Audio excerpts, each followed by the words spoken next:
This week, we talk about some new news coming from the Sony Spiderverse. We talk about some new stuff happening over in the DC Elseworlds area, and a whole lot more stuff coming from the extended pop culture universe. Welcome to the Infinite Taylorverse.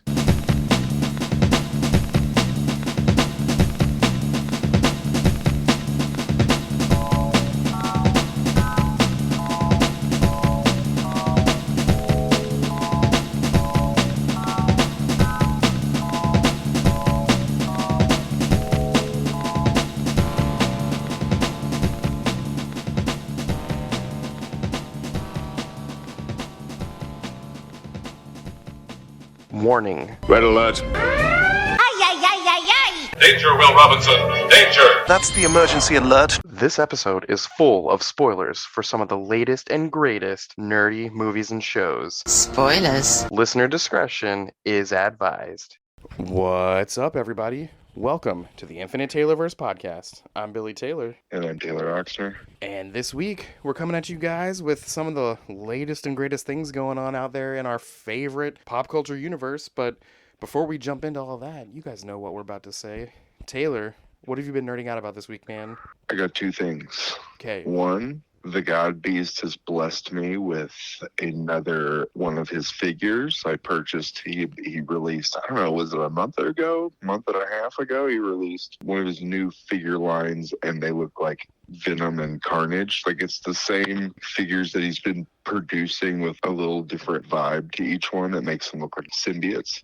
Oh, nice. And knowing me, I got the Venom one because I was like, I can't not get that. And so I got him finally in the mail, actually a lot quicker than Marty said he was going to send me. I could have sworn he said it was going to be the following week, but it came really early. And I put them all together, to hurt my thumbs, all that, to get the Goliath pieces together. Right. But then once I got it all together, oh my gosh, it looks so cool. And it comes with like a really, really mini figure next to it. It's this little guy with like big shoulders and like a little unicorn horn. And he's like tiny black guy, but it's like the same coloring. So I'm going to get a couple figures together and kind of make a little picture shot and then send a God Beast a picture of it so that he can post a fun figure picture shot. But yeah, I got him and I was like, I mean, like there's only really a handful of things that I collect now to the point where I even sold stuff. So to have his now, I have 4 of his figures now in my collection. Yeah. It's a big deal. So I'm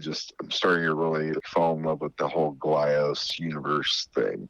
And then my second is, so have I told you I've been like once a month, a few of our guys from work have been getting together and watching Royal Rumbles. Have I told you about that? Yes. Yeah, well, we have another one coming up this Monday, and I'm just really super excited because we're towards the middle to end of the 90s, so it's like, Stone Cold, and we're going to get some Undertaker and Kane, and we're going to get The Rock at his peak and whatnot, so I'm really excited for that. Right. So you're essentially rewatching our childhood. Yeah, every month we watch like a couple more of them. So I've also been trying to accrue them as we go. I already have the majority of them. I'm just missing a lot past like 2010-ish. Yeah. So I'm looking at that. And then last weekend, I got to spend some Christmas money. So I got the one from 19. So I was pretty pumped about that. That's awesome. Yeah. How about you? Yeah, let's see. So I kind of have 2, I guess, as well. My first one is also having purchased some cool figures. They're not quite as cool as some God Beast figures, but I was just out shopping typical, groceries and household type stuff, and I always got to swing by the toys, of course. And the whole Flash, the recent Flash movie, the store we were at had every Flash figure for $1. Are you serious? Yeah. There were a bunch I would have never bought for, $10 or $12 each, but for $1, I got the Supergirl, the Keaton Batman, the Flash, and then the Dark Flash villain variant, whatever. And yeah, they were each $1, so I was like, yeah, heck yeah, I'm getting these. Is it just that movies line of toys? That movie, yeah. Oh, okay. So it's not like a DC Universe. Yeah, none of those, yeah. Oh, okay. Those would have been awesome. Those would have been way awesome. Funny enough, the Aquaman sequel, whose movie's not that old yet, those figures are down to $3, which is still cracking me up that this is not even an old movie yet. I don't know anyone who's seen it. I was asking people at work, and we have like 40 people on staff where I work, and not one of them have seen it. Yeah. A lot of my students, same thing. They're usually so excited to come talk about a movie to me. But a couple weeks ago, when I talked about me and my coworker went and saw it, that's it. I also don't know anyone else that's seen it in my personal life. Yeah, and I kind of heard the same thing about The Flash even. Yeah. I'm kind of like, what is happening? When we get to the news part, I do have a little bit of Aquaman info that we'll get to. But my second nerding out for this week, and it's going to take some time to finish it, but I know you played Injustice, the video game, but have you ever read the comics? I read the first volume. Okay, so in the past, that's all I've read, volume 1.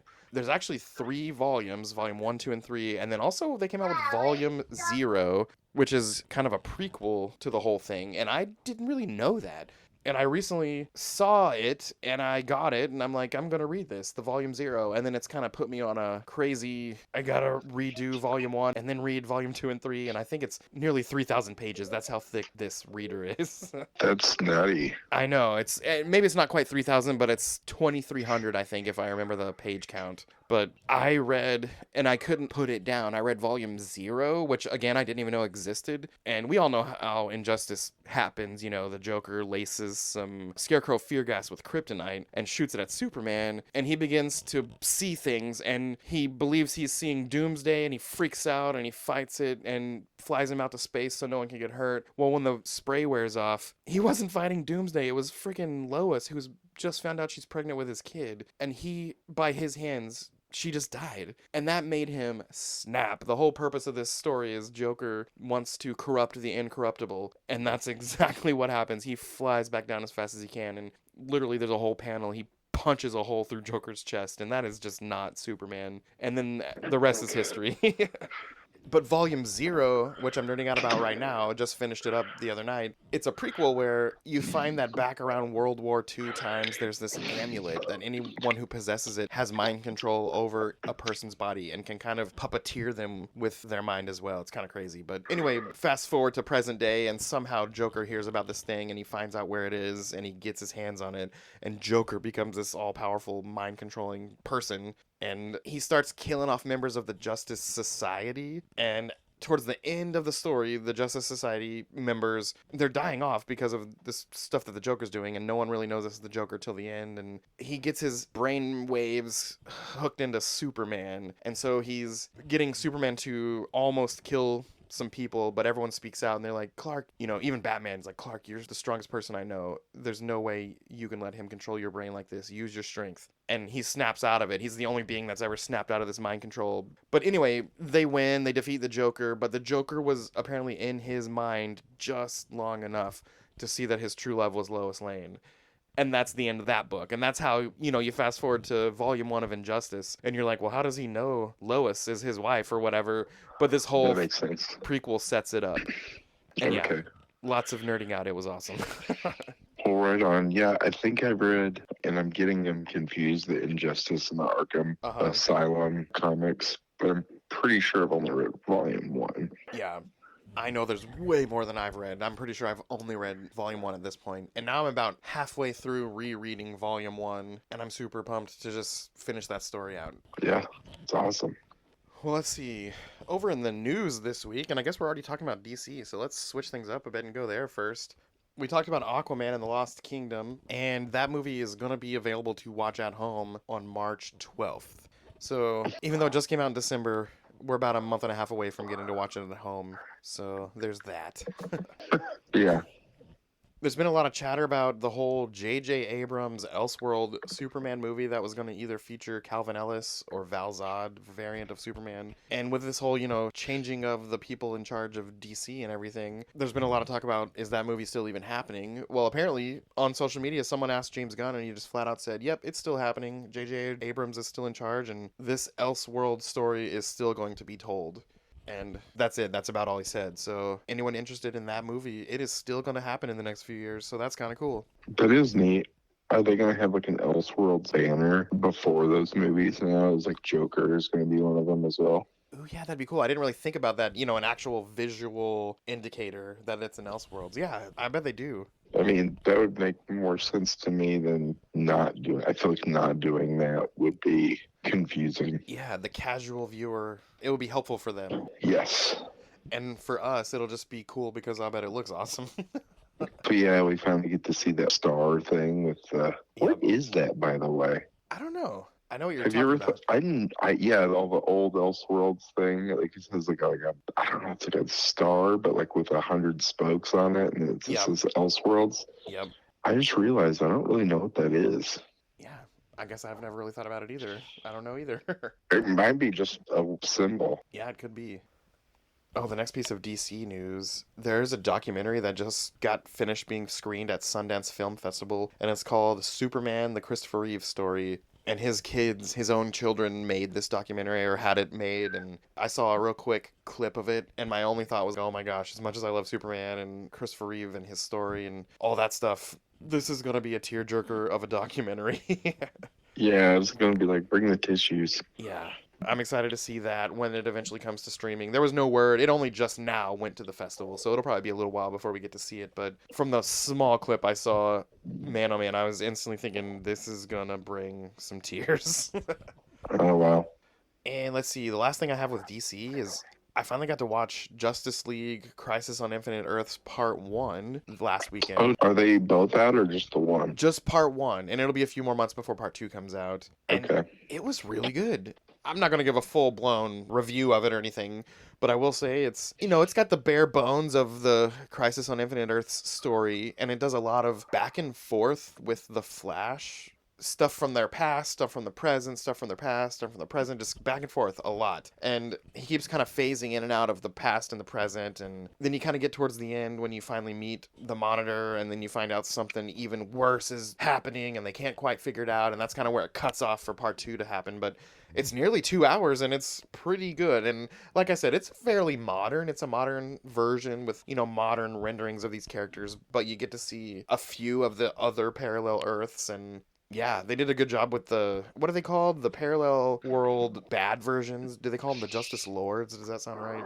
Oh, Owlman and it's- Ultraman and Superwoman. That's what Earth? What's I think they're Earth 3, right? 3? I think? It's definitely like within the first 5. Yeah, I thought it was Earth 3. You know what? You might be right.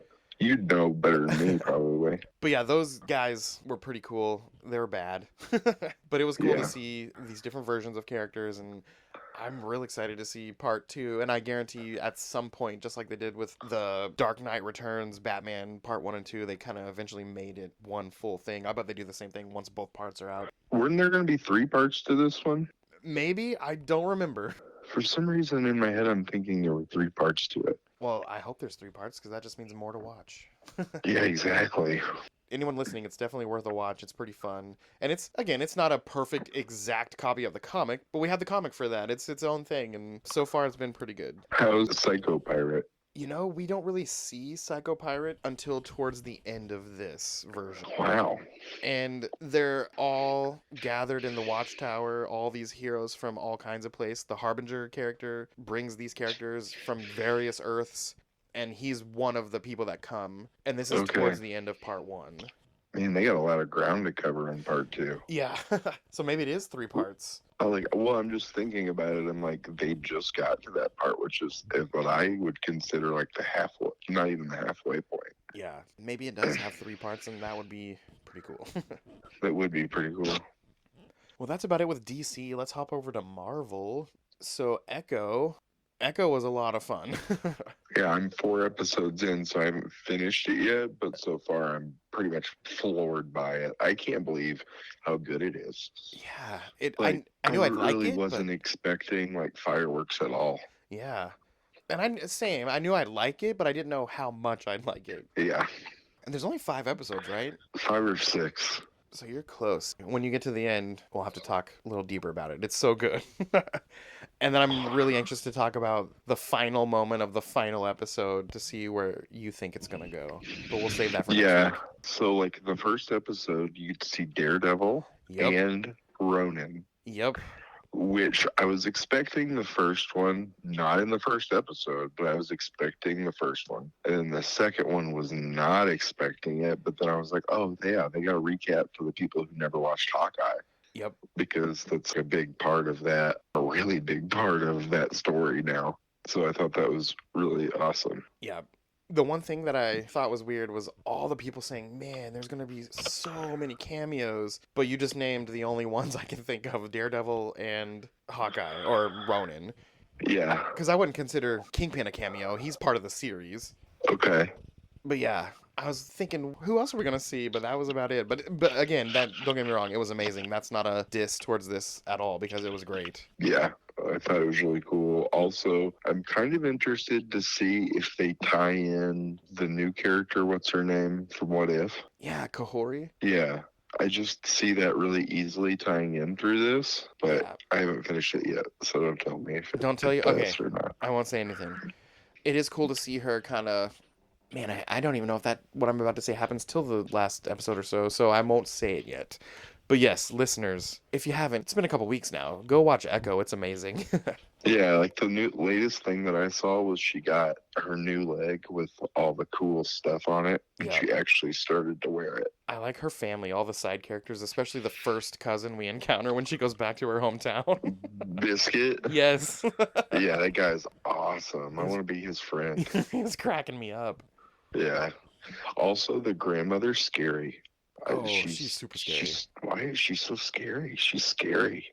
She's just very intense, and I think when you get to the last episode, your heart will grow a little bit bigger for her, I think. I hope so, because right now I'm just like, oh, you're scary.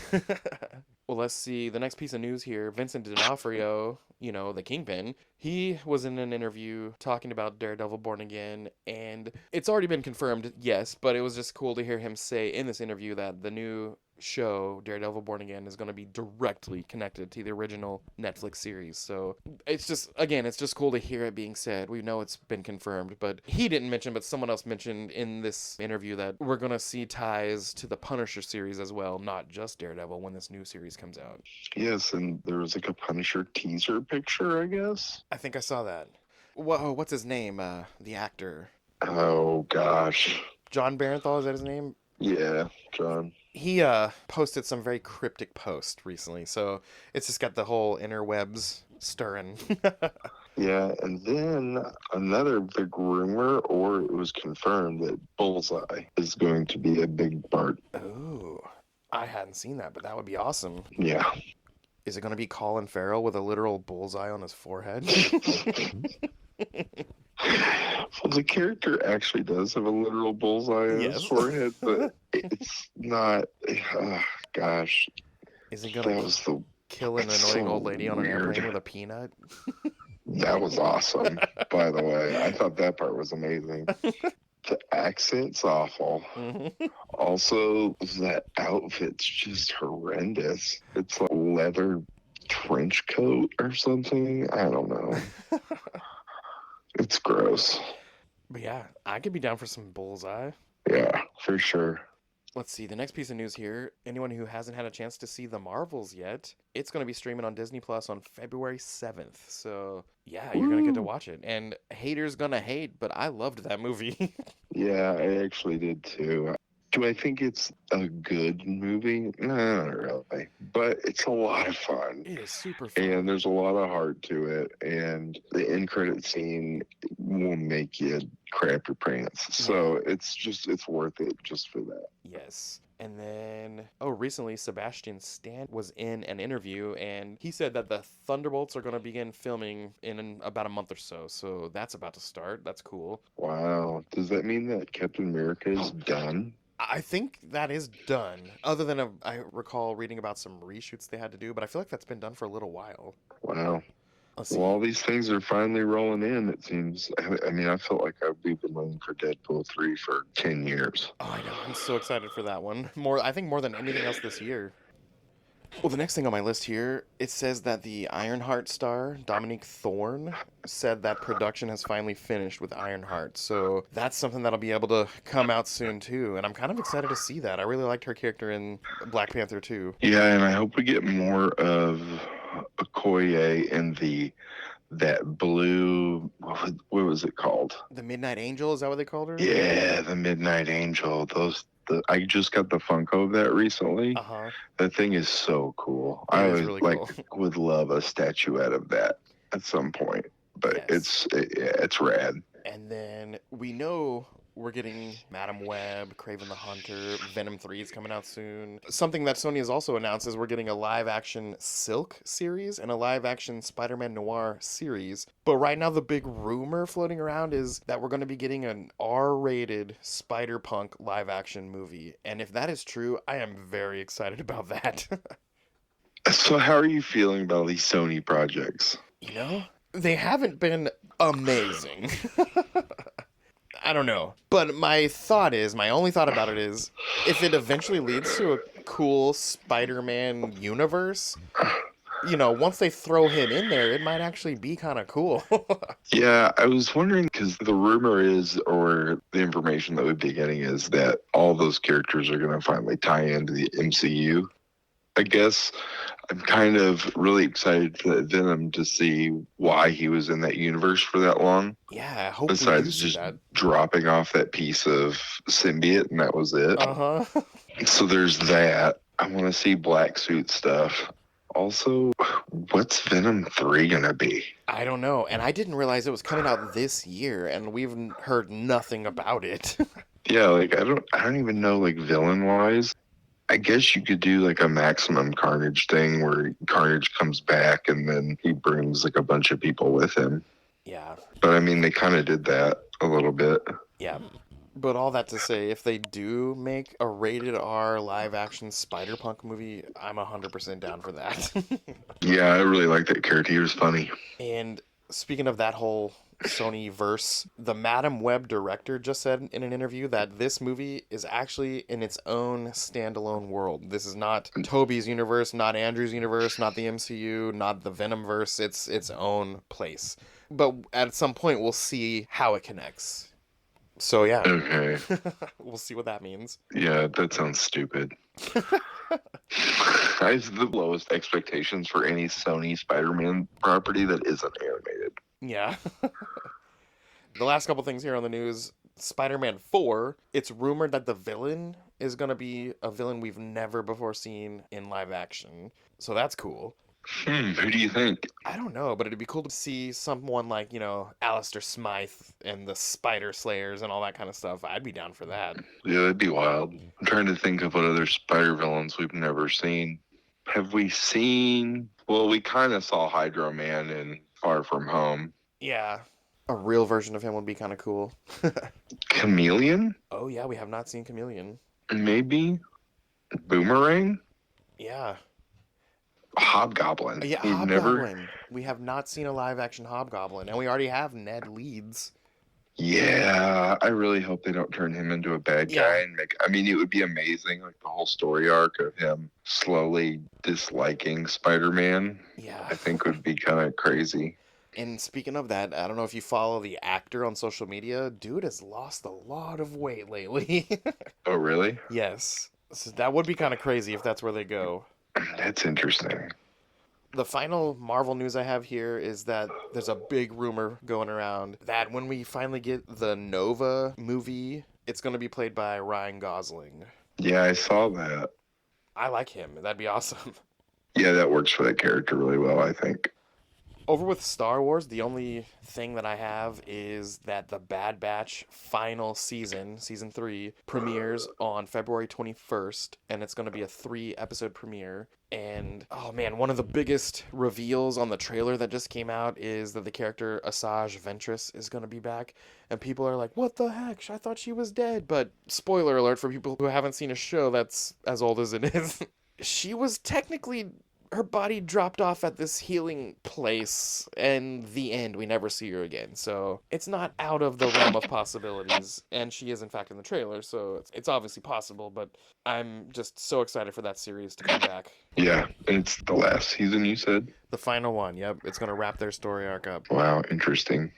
And let's see, there's a little bit more news out there in the other areas of the pop culture universe. We know that Avatar: The Last Airbender, the live-action version, that is also coming out on February 22nd. It looks super good.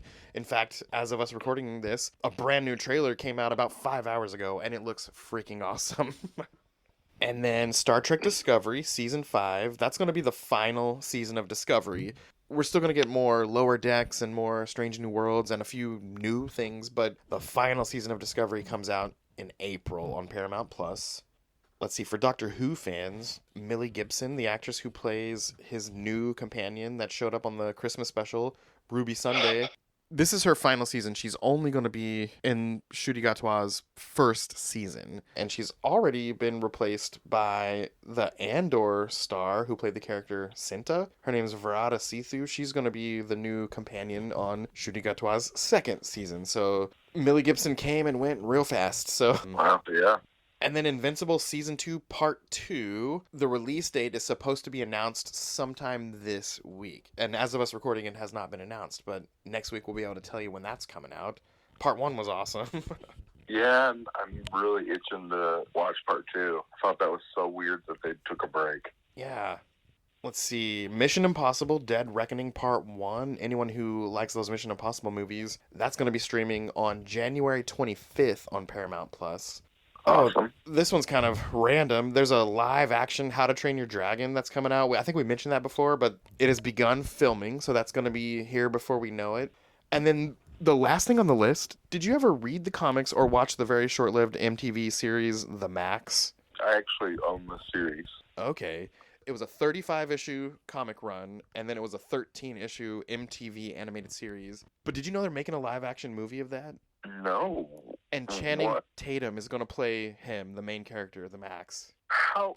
Well, obviously it's CGI, right? I guess. I don't know. But all I know is it was either his Instagram or Twitter. I think it was his Instagram. He made a post about it, and he wrote this really long paragraph about this is the show he lived for when he was younger, and anytime he was grounded from anything, technology, whatever, toys, books, it's the thing he would, I forgot how he worded it, but he basically said he would sacrifice everything to go sneak and watch this show, even when he wasn't allowed to watch TV, and the fact that he gets to play this character, he's super excited. So yeah, there's a live action The Max coming, and that's kind of crazy. Yeah, that's nuts. That's exciting, though. Yeah, and it's cool that someone who is excited to play it is playing it. Yeah, especially since the whole Gambit thing didn't really work out. I know. Don't you think it'd be crazy, though, if he shows up, even for a split second, as Gambit on Deadpool 3? I think he's going to. That would be amazing. From hearing all this stuff over the years about him being in Deadpool 3, I have a feeling he will be. Yeah, I hope so. But yeah, that is all the news worth talking about this week. Come back next week and we'll kind of wrap up talking about Echo and bring you some of the new stuff happening between now and then. But as for us here at the Taylorverse, I've been Billy Taylor. And I'm Taylor Oxner. And come back next week, guys. Same Taylor time, same Taylor channel. Bye.